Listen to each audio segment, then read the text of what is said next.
Hello, welcome to my channel once again. My name is Caleb and the channel is Grade A Tutor. Today we are going to look at business statistics, the second chapter in business statistics that is about raw data, arrays, variables, being discrete and continuous variables. And also we are also going to look at frequencies, frequency distribution, and then the types of frequency distribution as well. And then we will look at how to solve some few questions and then we are done. So, without wasting much time, let's get into it. First of all, let's define these few terms, okay? Yes, the first one is raw data. What is raw data? Raw data simply means an untouched data, okay? A data that doesn't a collection of information, sorry, a collection of values, okay, that does not make any sense or makes less of sense, okay, that is a raw data. And when we talk of array, right, so let's say I give you 5 for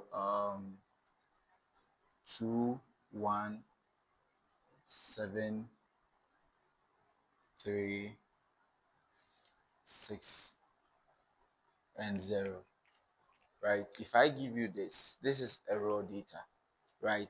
Now, the difference between a data and an array, a raw data and an array, is that for array, this data given is rearranged into either ascending or descending what order. So if you rewrite this, right, and you arrange it from ascending, from the lowest to the highest being ascending, or from the highest to the lowest being descending, then that is what we call that you have made an array, right? So in order to make an array of this data, you're just going to write in ascending order. You're going to get one, two, sorry, you're going to get 0, 1, 2, 3, 4, 5, 6, and then 7,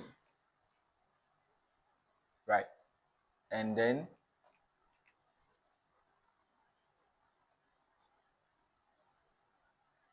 in descending order, you are going to get 7, 6, 5, 4, 3, 2, 1, and then 0. So in doing this, I have changed this from being a raw data into what? An array. Exactly. Now, to continue, let's stick with this, the ascending order. Then we go to a variable. Now look very carefully. A variable is any um, value here that is representing a whole. Do you get it? So if you look at this data right here, or this array, you see that a 0 is representing zeros, 1 is representing ones, 2 is representing twos, 3 is representing threes, 4 is representing fours, 5 is representing five, 6, and it goes on like that. You get it? So let's say, let me improve this one, and then let's say I have another 7, another one, another one, another one, another 0, um, another 4, a 3, another 2, another 2, another 2, and another 2. Right. If we get this, then we can see that though they are repeated numbers, but we are going to take one to represent all in the variable as a variable. So a variable here is a number that is representing identical numbers in a data. So if we take 0, though there are two zeros, but in the variable column, we are going to write just 0. Do you get it? So we have 0 in there, we have 1, we have 2, we have 3, we have 4, we have 5, 6, and then 7. Now, let's call them numbers. Okay, let's call them numbers. 1, 6. Now, let's continue. Yes, we have discrete and then continuous.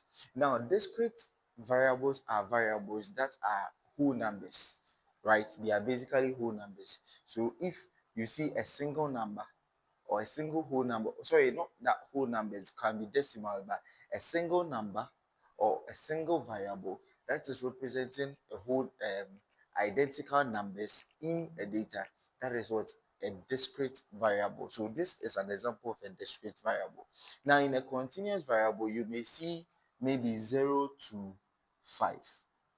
0 to 5, this means that every number that falls within 0 and 5, so 0, 1, 2, 3, 4, 5, any number in the data that falls within 0 and 5 are, being what's represented here.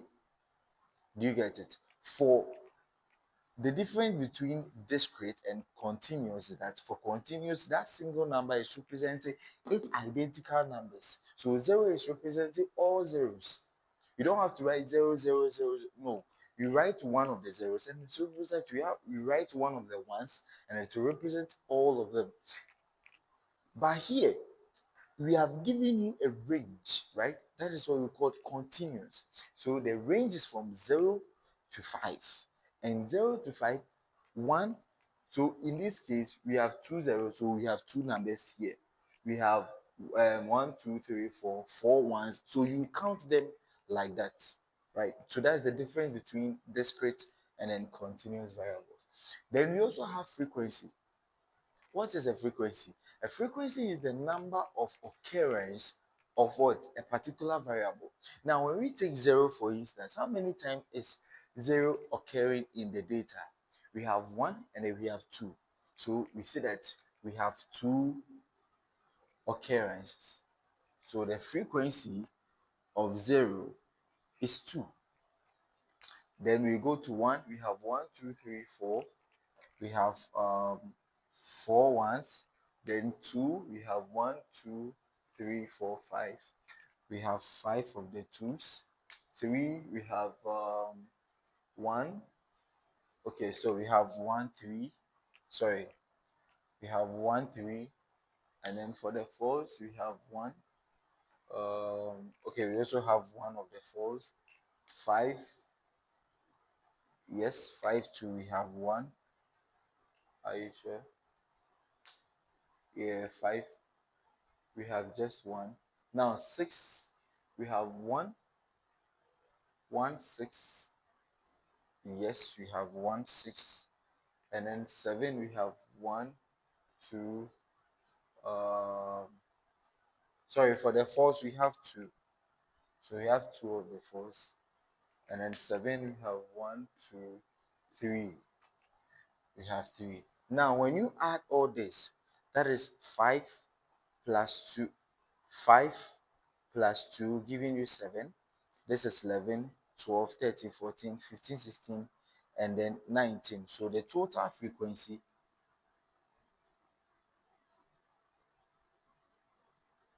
is equal to 19. Should I do something about it? Let me add just 1 6 so that it will make it 20. Then we count 1, 2, 3, 4, 5, 6, 7, 8, 9, 10, 11, 12, 13, 14, 15, 16, 17, 18, 19, 20. So it means that we have all our values in here with their respective what? Frequencies. Okay. Now, what is the next one? We have frequency distribution. Now, frequency distribution, that is what you are going to look at in a bigger picture. Okay. Now, for frequency distribution, you have to, when it comes to on group, you see, frequency distribution, we have on group, we have group, and then we have categorical. So in this course, we are going to focus much on group and then group, not much of the categorical. It's not that going to be applicable in this course. So we are going to mainly focus on group and then group frequency distribution. So what is going to happen here is that you have your frequencies, but if you want to draw a frequency distribution for this chart, this is not a fully drawn frequency distribution because you have to add what we call the tally. You have to tally. So just like we've been doing in basic school, when you take 0, you cancel the number of zeros and then you give them like your 2 strokes. right? So this one is also for 1, 2, 3, 4. Here we have 5. So 1, 2, 3, 4, and the last one what? Crosses. We have 1 here, 2 here, 2 here, 1 here, and then 3 here. So this is a fully drawn frequency distribution table for on group what? Data. For on group data. Are we together? So these are the steps in doing this. First of all, you need to list all the values of the variable in ascending order of magnitude, right? Just like as we did. So if you are starting, then you need to take this, all of this, list them in ascending order. So we bring the zeros. After that, you bring the ones, you bring whatever that follows. Then you form a tally column like this. So in this steps, the tally has to come. This is an illustration, but the tally has to come before the frequency. Okay, so because the tally is going to help you get an effective frequency. Okay, so you just have to tally first. You form the tally column, then you sum the tallies to obtain the frequency of each variable. Then the frequency sum up to the total number of what? Observations. So the total number of observations is what we call the total frequencies. So total frequencies or total number of observation is the same thing. Are we together? Right. So this is what we need to know here about on group data. Now let's move on to a group frequency distribution. That is our second um, type of frequency distribution. Let's look at grouped. Now, when we come to group frequency distribution, we have something we call the Sturgis rule. Okay, now the Sturgis rule is what is going to help you um, um, draw an effective group frequency distribution table. But before we come to that, let us define some few terms that we is going to be handy. So under the group frequency, we have what we call the class interval.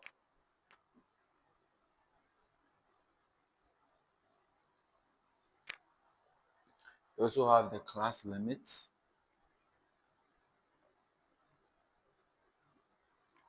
We have the class frequency.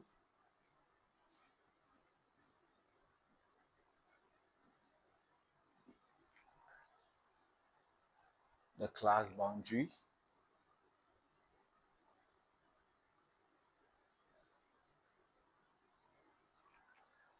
Then we also have the class size,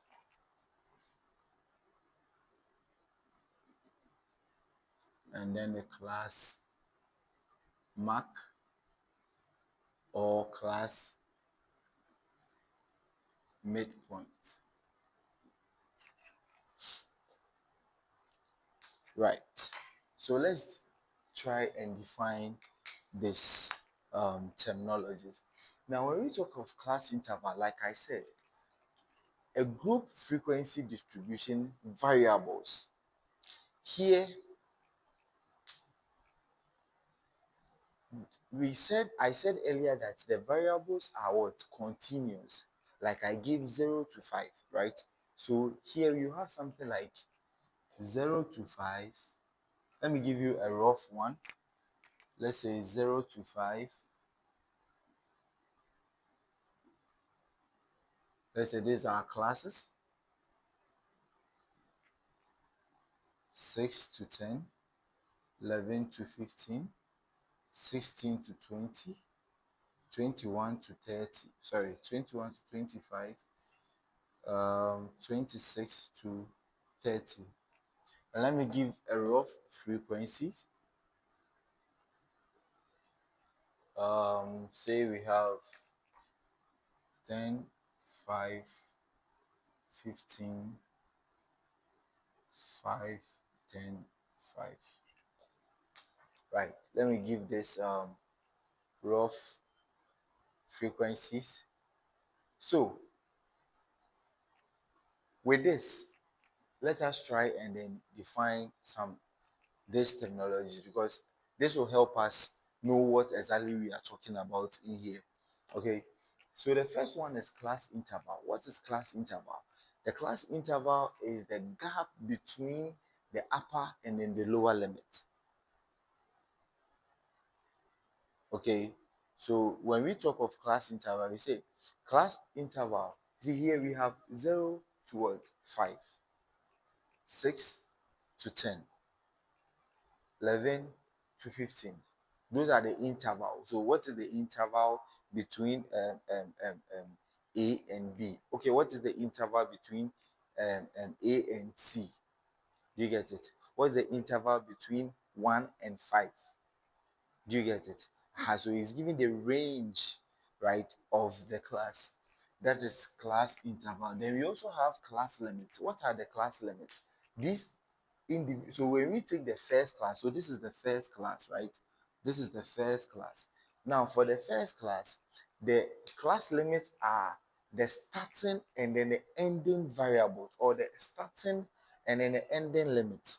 So the beginning of the number that marks the beginning of the class is what we call the lower limit. Okay, so the number that marks the end of the class is called the upper limit.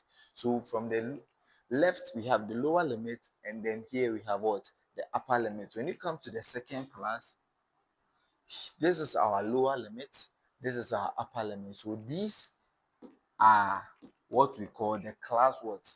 Limit. The class limit. Then we have the class frequencies. So here, the frequency of the first class is 10. Simple.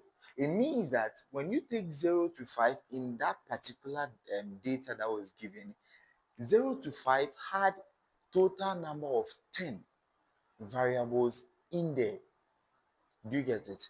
10 occurrences, 10 repeat number of occurrences. So there is mean that there could be a 0, there could be a 1, there could be a 2, there could be a 3, a 4, and a 5.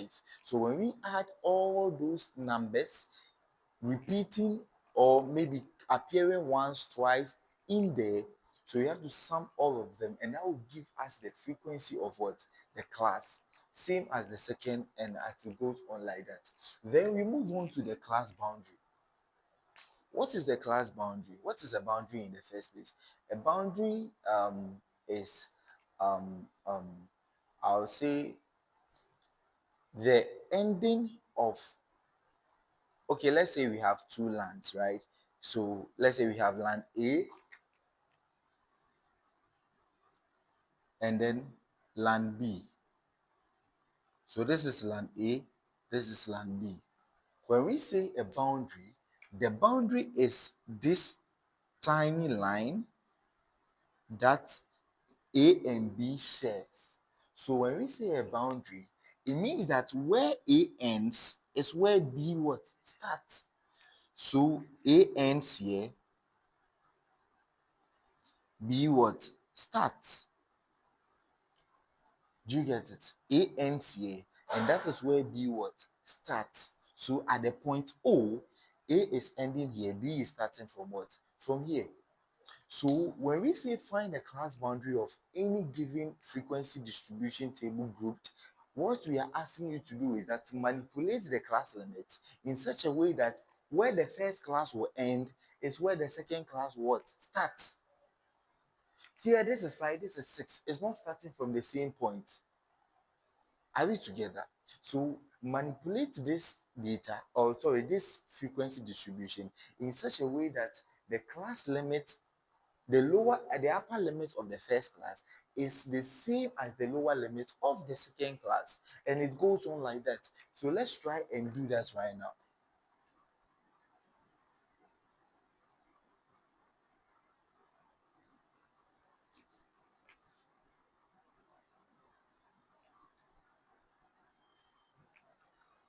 So in order to do that, what do? We take the upper limit of the first class and then we take the lower limit of the second class. Please pay attention, this is very necessary. You take the upper limit of the first class, take the lower limit of the second class, though you can use any two successive classes, right? Yes, like this and this and this, but to be on the safer side, just use the second and then the first and then the second classes. So when you take the upper limit here, take the lower limit here, and this is what you're going to do. Take the lower limit. This is how you find your boundary. Okay, you are finding the class boundary, but first you need to find the boundary. The boundary is that figure that is going to break this gap between 5 and 6, between 10 and 11, between 15 and 16, between 20 and 21, between 25 and 26. So you need to find that boundary where this and this can come together to meet at a point. So this is what you do. You take the lower limit of the second class minus the upper limit of the first class, and then you divide by 2. Okay, so this is going to be what? 1 over 2, which is the same as 0.5. So when you get 0.5, you are not done. Now you are coming to use this 0.5, which is known as your boundary, to find what? The class boundaries. So this is how it's going to be.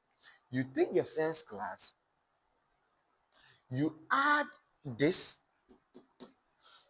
to the lower limit, and then you deduct this from the lower limit, and then you add it to the upper limit. Do you get it? You deduct this number from the lower limit, and then you add it to the upper limit. You deduct it from the lower limit, and then you add it to the upper limit. So let's do it and see.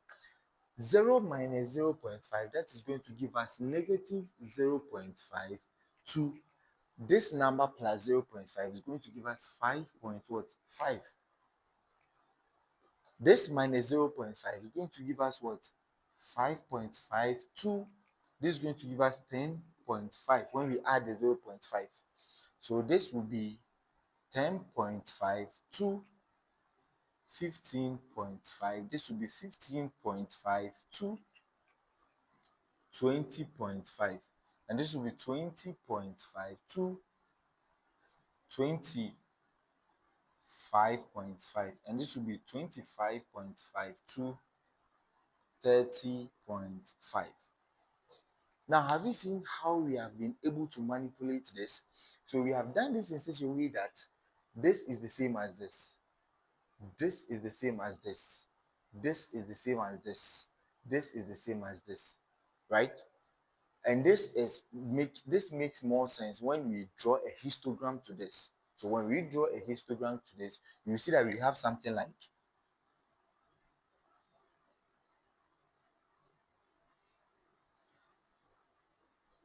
you get it? These are the boundaries. The boundaries. Do you get me? Okay. Next up, we have class size.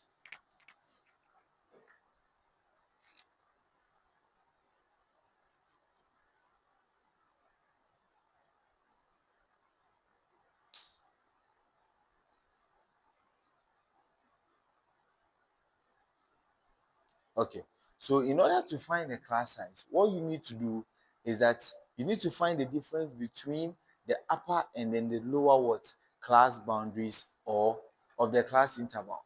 So if you need to find the class size, right? Class size is also called the weight.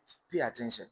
Class size is also called the weight. We will come and look at it using the stages rule, how to find the weight when it's not given. All right. So that is that. Now here,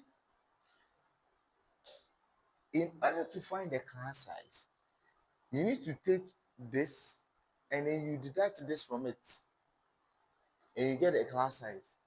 So you say to get a class size, the upper boundary minus what? The lower boundary. The upper boundary minus what? The lower boundary. So if you want to find the class size in this case, the class size is equal to, here we have 5, excuse me, we have well, okay, let's use the first one. 5.5 minus Ma- sorry. Okay, let's use. So we have 10.5. Let's use the second one, minus 5.5, and this is going to give you 5. Right. Now, the next thing we are going to talk about is class mark or class midpoint. Class mark or class midpoint. So if you want to find a class midpoint,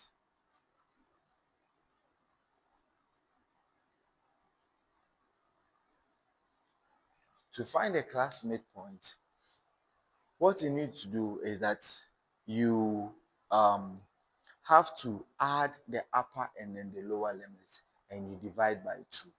Okay, so to find a class mark or class midpoint, you need to add, so class mark,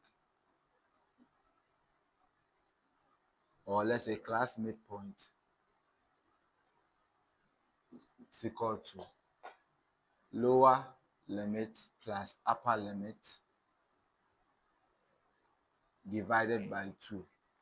So for the first one, the class midpoint is going to be 0 plus 5 divided by 2, that gives us 2.5. So this is going to give us 2.5. And then here we have 6 plus 10, giving us 16.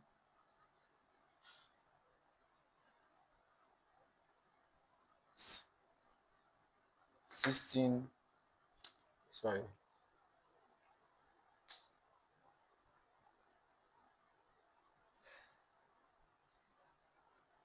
Right, so we have 6 plus 10, giving us 16, and 16 divided by 2 is going to give us 8. So here we have 8. And then the next one, we have what? 11 plus 15. That's going to give us 26. Divided by 2 is going to give us 13. So you continue like that. Okay, so you can feel free to pause the video and then go as I was going, and that should do very good. Right. Now let's move on to the case where this and this, perhaps, okay, mostly this is not given. That is what we call the Sturgis rule. Okay, the Sturgis. So looking at the Sturgis rule, yeah, this is the procedure or the steps when you want to use the Sturgis rule, or when you are to use what, the Sturgis rule. So here, the first step says you should identify the highest and the lowest number. You should identify the highest and what, the lowest number. Then you find the range. How do you find the range? You find the range by deducting the lowest number or the lowest value from what?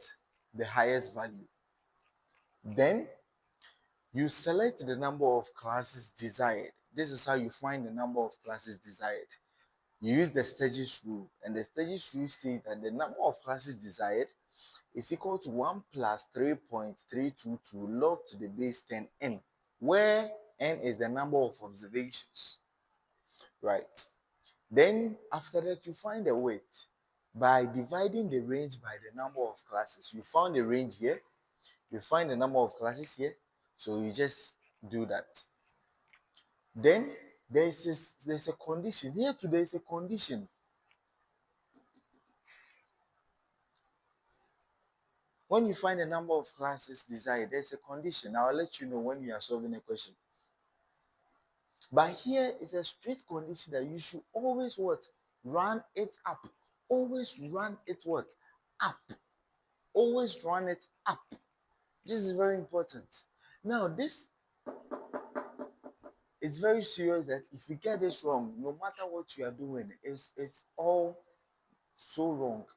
So this is the most important part when you are dealing with the stages rule. Because if you don't take care, everything that you are going to do will be wrong. And this is the basic, this is the fundamental of whatever you are going to do. Now, in doing this, you can be asked to find the mean, the median, the mode, the standard deviation, the variance, and all that. And if you get this point wrong, I'm sorry, my dear, you are so gone, right? So pay attention on how you deal with these two steps, this third and then the fourth step is very important. And then you come to select a starting point, usually the lower value.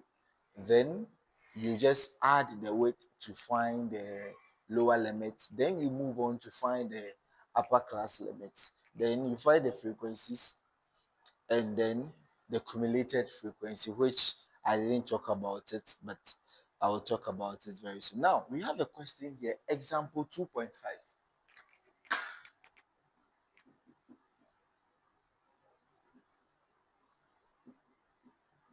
It's in the slides, okay? I also pin it, so it's in the slide. Is it? This data represents a record of high temperature for each of what 50 states. So we have what 50 states. Now, when you hear a number of something, it means we are talking about what n. We are talking about what n. So n, which is the number of observation, is equal to what 50. Construct a frequency distribution table. Construct what? A frequency distribution table. How do we construct a frequency distribution table? How then do you construct a frequency distribution table? How then do you construct a frequency distribution table? So, um, once you have found your number of observations, the next step is that identify your highest and then the lowest what values. Now, you say that highest value. What is the highest value? The highest value is 134. Go through the data, you will see that the highest value is the biggest number, which is 134. And then the lowest value is also what? 100. So once you have done that, the first step is gone. Now, the second step says that find the range, that is by subtracting the lowest value from the highest value. So the range is equal to 134 minus 100, giving us what? 34. Are we together? Then also, after that, he said that select the number of classes. Select the number of classes desired using the stages rule. Now, the stages rule states that to find the number of classes, this is what you need to do. So the number of classes desired is equal to 1 plus 3.322 log to the base 10 of what? N. And what is N? N is the number of observations, 50. And when you punch this on the calculator, you are going to get 6.6439.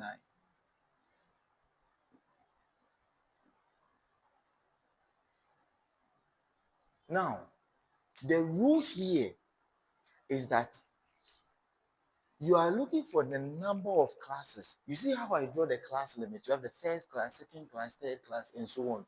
Now, the number of classes, you are not going to get a 0.6 class. It's never possible.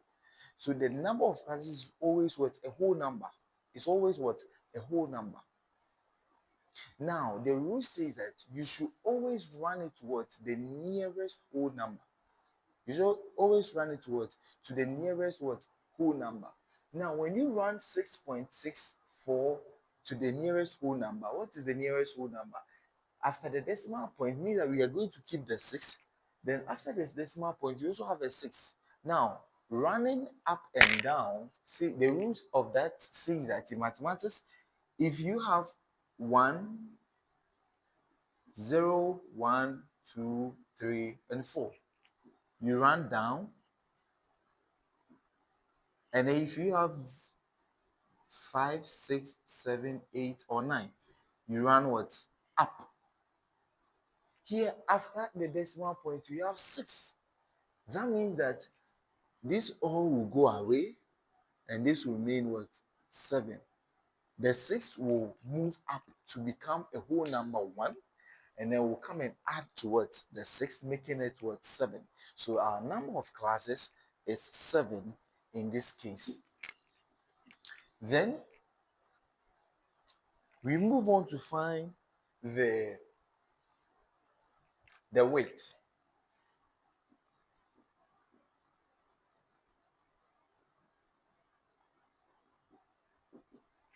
The weight, and this is how you calculate the weight, right? We said that the weight is what? Range divided by the number of classes. What is the range? The range is 34. And what is the number of classes? 7. And this is going to give us what? 4.8571. Here too, there is a rule. And this is the most critical rule in the stages rule, right? When you are using the stages rule, this is the most critical rule. Now, the rule says that always run up. Now, when you are running up, it doesn't mean you should always run it to the next whole number. No. First of all, you need to come and check the the lowest and then the highest value. These two. So when you check these two and they are in whole numbers, that means you are running up to the next whole number. Up. Even if you get 1.000001, you always run up to 2. That means if the weight like this is a whole number, then that means you, even if though it's 8, so we are definitely going to get 5. But even if it was 4.001, we are going to get 5. Do you get me? Yes, this is because the rule says that you also always what? Run it up. And running it up, it depends on the state here. If these are in whole numbers, then this is also running up to the next whole number.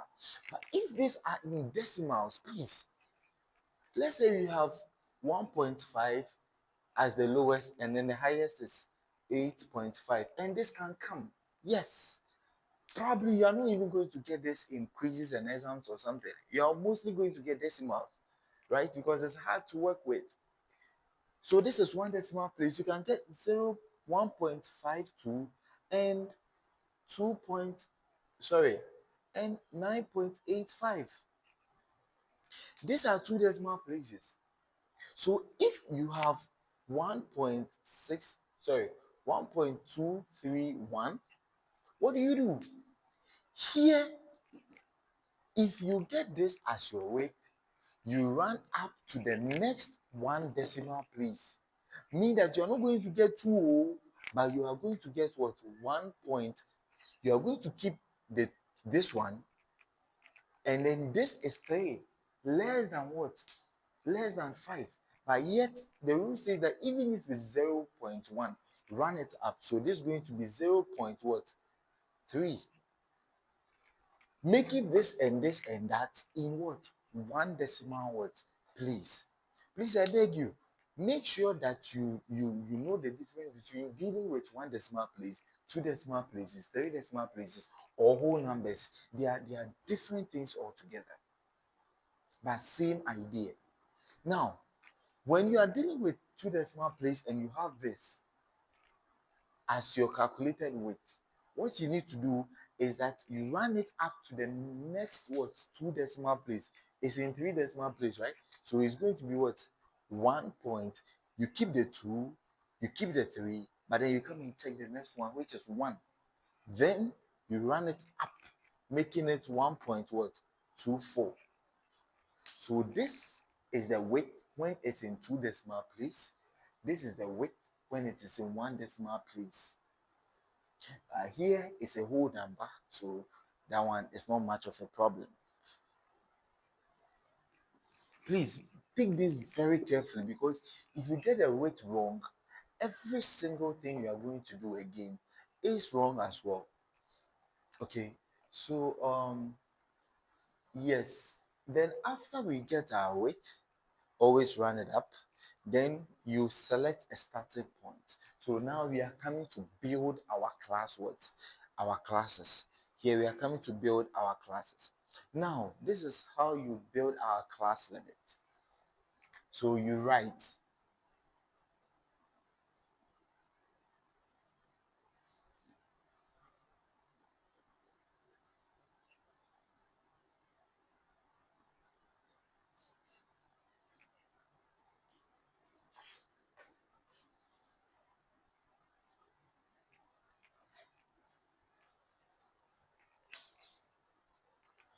right. Now, with our classes or class limits, what we are going to do is that we are going to first, oh, this one is not going to help.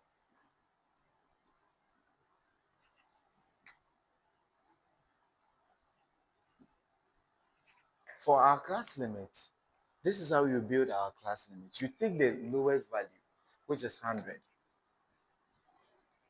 Then, mind you, we are building 7 classes, right? This 7 means that we are building 7 classes. So you take your class limit, you take your lower value or lowest value, then you add what we call the weight. The weight is what? 5. So this plus 5 is going to be what? 105, 110, 115, 120, 125, 130, 1, 2, 3, 4, 5, 6, 7. So we have gotten our 7 classes. Now, when you come to the upper limit, this is how you should find the upper limit. Is either you take this, you take this second, the lower limit for the second class, and you deduct 1. You take the second class of the recommendable procedure is that you take the second lower class limit and you deduct 1, and that will be the first. So here 105 minus 1 will be this. Do you get my point? So 105 minus 1 will be 104, right? This one, if it was one decimal place, like 1.5, and this is 1 point, let's say 9. In this case, okay, let me put it well. The upper class limit of the first class is the number right before what? This one. And this means that if you are dealing with whole numbers, then it's just write 104, then you go your way. But if you have, let's say, 1.5 and then 1.9, you don't deduct 1 from 1.9 to get the upper limits for this side. What you are going to do is that you are going to consider the how do we call it, the number of decimal places. So because it's 1 decimal places, you are going to deduct 0.1, not 1. For 1 decimal place, you deduct 0.1. For 2 decimal places, you deduct 0.01. And this number is the number before this number. So this is 1.5, this is 1.9. What is the number before 1.9? The number before 1.9 is 1.8. Or you take 1.1, 0.1 from 1.9, and then you get 1.8. And that is how it is done as well. So here you're going to get 109, 114, 119, 124, 129, and here you're going to get 134. 134. How did we get 134? So many ways to kill a cat. Now, when you see this and this, once you get here, before you come to the last one, you see that the difference between this and this is 4. The difference between this and this is 4. The difference between this and this is 4. The difference between this and this is 4. Right? Class interval. So to do that, you just add 4 to this and that will give you that. Right? So I've showed you how to find this. How to find this. The numbers between is very simple to find. Then let's find the frequencies. Right? So you go through the data and then feel free to pause the video and then do it yourself. Try to find the frequencies yourself. Now with the frequencies, we have we have 2, 8, 18, 2, 8, 18, 13, 711. Sake of For the sake of time, I won't be able to go through one after the other. So let's take this. So yes, we have found our class limit, we have found our frequencies, and then let's find our cumulative frequencies.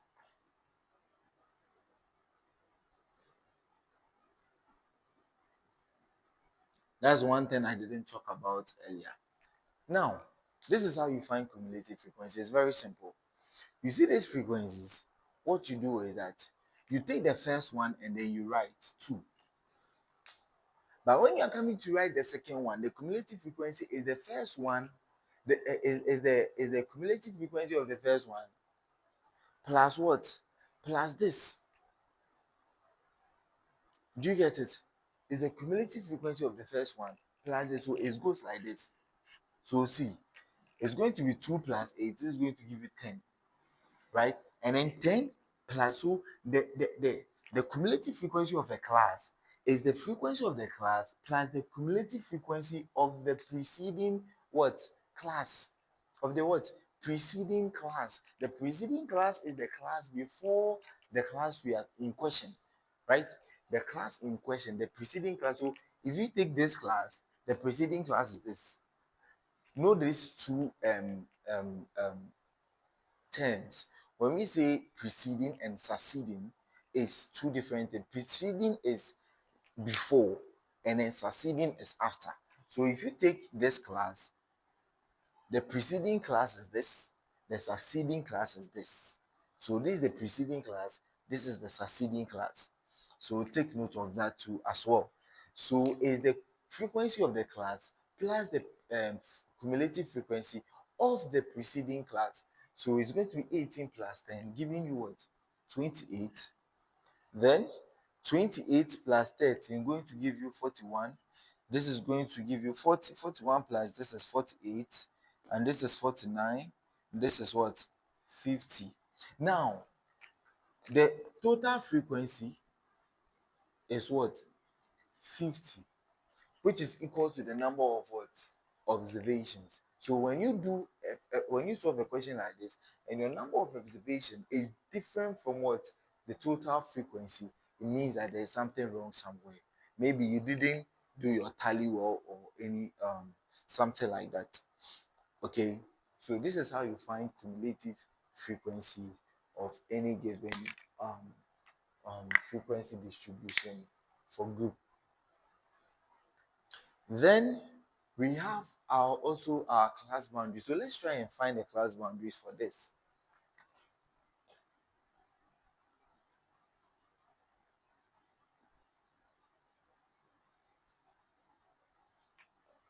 Right. Now, just as we did before, to find the class boundary, you first need to find what? The boundary. And how do you find the boundary? You take two successive classes, like this and this, class 1 and class 2, right? Then you take the upper limit of the first class, the lower limit of the second class. Then the lower limit of the second class, 105, minus the upper limit of the first class, 104, divided by 2. That's going to give you 1 over 2, which is what? 0.5. So to find the class boundary, this you deduct 0.5 from here and you add it here, right? You deduct it from here and you add it here. And this is going to be 99.52 104.5. This is going to be 104.52 109.5, and then it's 109.52 114.5 114.52 119.5, and then 120, sorry, 119.5 to 124.5 124.5 to 129.5, and then 129.5 to 134.5, and then you are done with your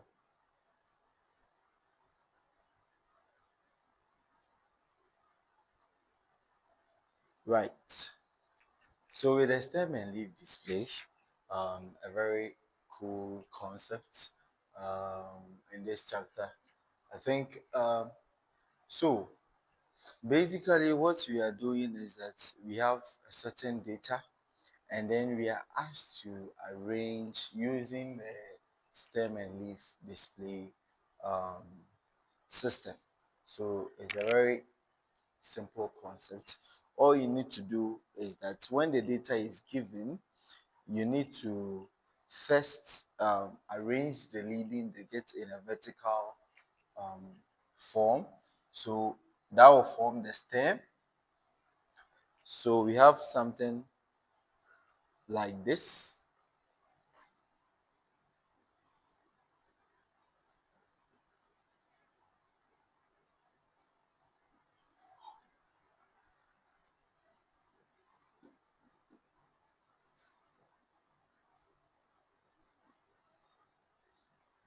right?